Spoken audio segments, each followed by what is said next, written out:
Brad Williams, Frugal Finance, air sealing your home.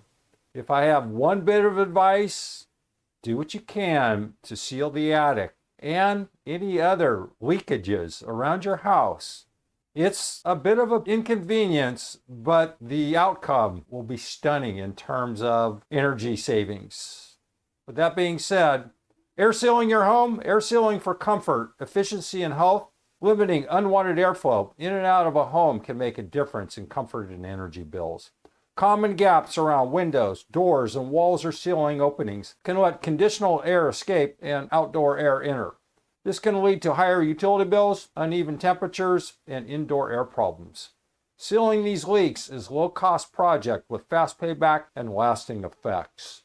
Understanding air movement? Air moves through a home in uncontrolled ways, through cracks, joints, and gaps. This is known as leakage, and it's unpredictable.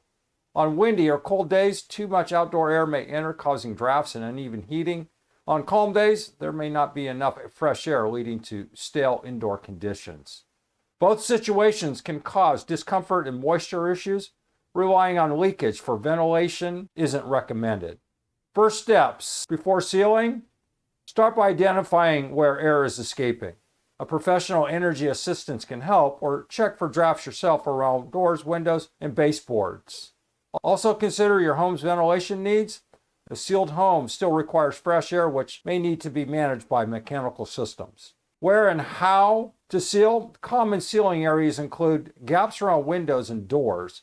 Use caulk for non-moving parts, weather stripping for moving ones. Wall and ceiling penetration: caulk or spray foam around pipes, wires, and ducts. Electrical boxes: use foam gaskets behind outlets and switch plates. Baseboard and trim: foam sealant works well for large gaps. Dryer vents: keep them clear to prevent air loss and fire risk. Fireplaces: close the flue when not in use. A chimney balloon or fiberglass plug can help reduce heat loss. Choose materials carefully. Near furnaces or chimneys, use metal, sheetrock, or furnace-rated caulk, anything rated for higher temperatures.